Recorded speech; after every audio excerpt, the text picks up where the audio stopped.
we're going to talk about very simply opening our first Premiere project, importing footage, and doing a cuts-only edit from this point. Okay? Cuts are the simplest ways to transition from one shot to the next. It just simply means we're going to see one clip and then the next clip. All right?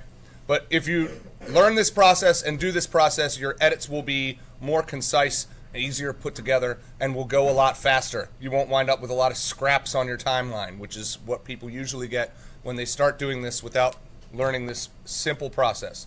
All right, so I'm going to start a new project. If for some reason when you start Premiere, you don't see this window, you can just close it, and yours will look a little bit different because I have CS5 and you guys have CC. Just close that window out. For some reason on CS5, it closes the whole program. But you should be able to just go to File and choose New Project.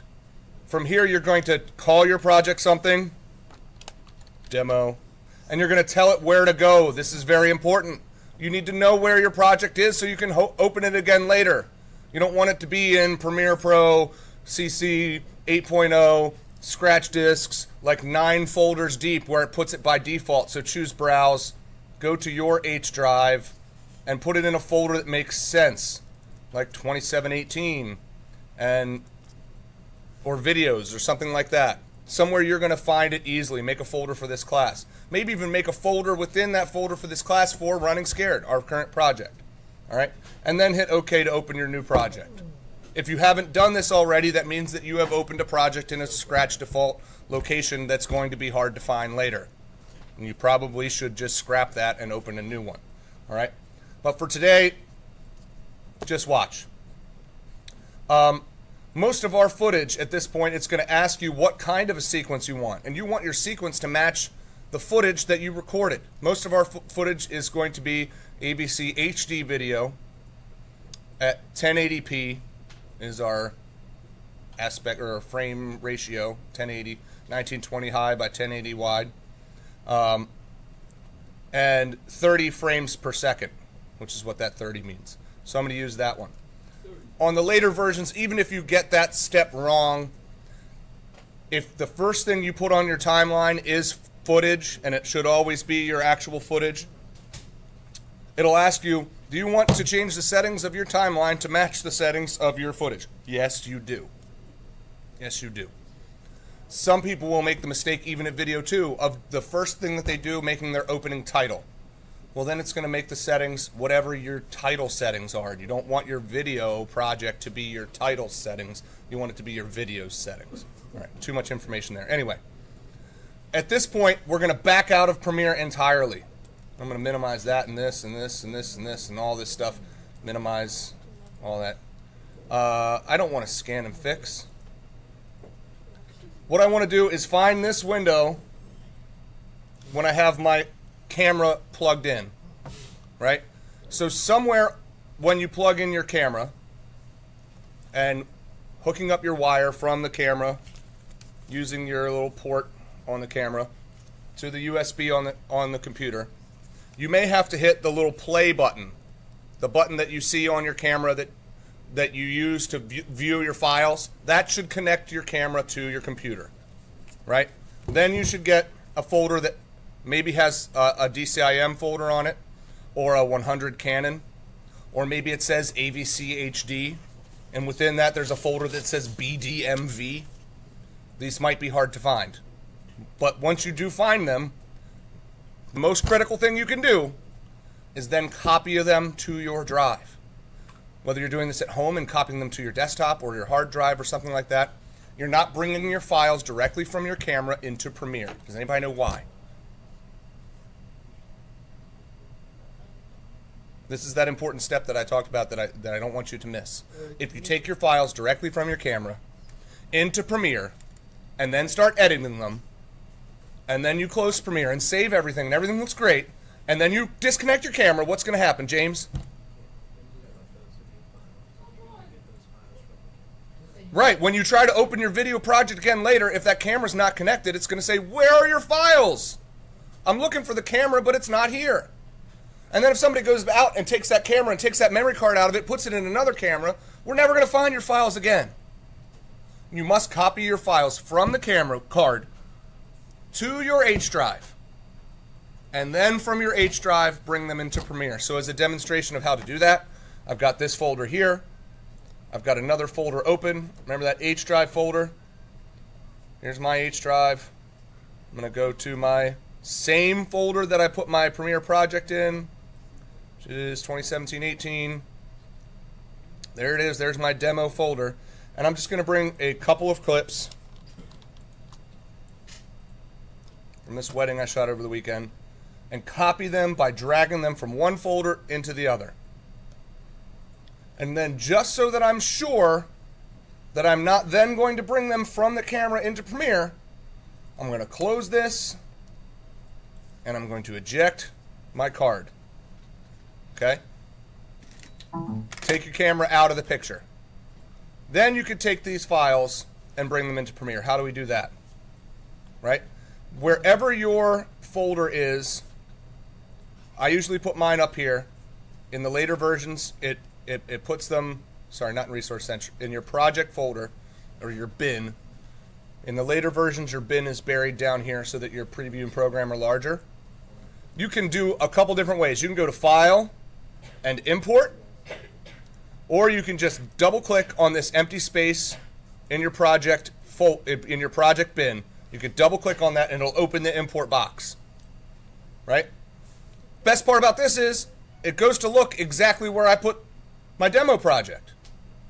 It's like, oh yeah, you open your project from there, let me find the files. Yep, makes it easy for you. Click the top one, shift, click the bottom one, and open all three of them, and they will import as footage. Okay?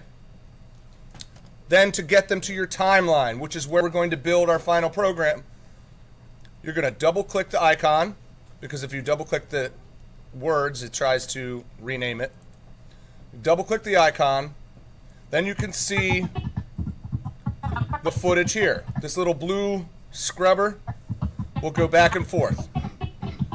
Let's say I want just a piece of this and not the whole thing, which is pretty much what you're gonna get. I'm gonna turn this down just in case there's any bad language in here. You know, wedding people tend to be cursing about stuff. Let's see. Let's say I want just this part where no, none of this is good, right? This is all terrible. I'm gonna move on to the next part. This again, fairly terrible. Nope, here we go. I want just this move where this girl puts her arm up, or maybe she's putting her arm down. Get that little smile here. All right? So I'm going to hit right about space here. There we go. That was a nice little clip. All right? I'm going to back it up to right before where I want it to start. She's looking down. I'll press I. And do you see what happened here? Control Z. I. Watch what happens. Boom. See how that got lighter gray? If I move this over, you can actually see, if I was able to zoom in on the screen, there's a little bracket there. That's my in point. Okay? And I'm going to hit space to play. Boom. She moved her hand. Movement. At the end of a movement is a great place to cut. I'm going to hit O. That's now my out point. In and out is how you edit your clip. Do not get in the habit of editing your clips with this razor blade tool, which everybody thinks, oh, there's a razor, that's how you cut. No, don't do that. You can use that later. That's going to create scraps of long clips. Here's the difference. Control Z, Control Z. If I bring this whole clip in here, it's this big. See it on my timeline, right? It goes from 11 seconds to 48 seconds. It's 45 seconds. Then I can zoom in with plus on my screen, and I can take my razor blade and I can say, all right, where's that clip down here? Essentially doing the same thing, finding that, take my razor blade, and I got to cut, and then I go over here, and then I cut again, and then I got to get off my razor blade, back to my arrow, and clip on this, and delete, and this, and then delete, and then I got to move this over with right-click, ripple, delete. Takes forever. Back it up.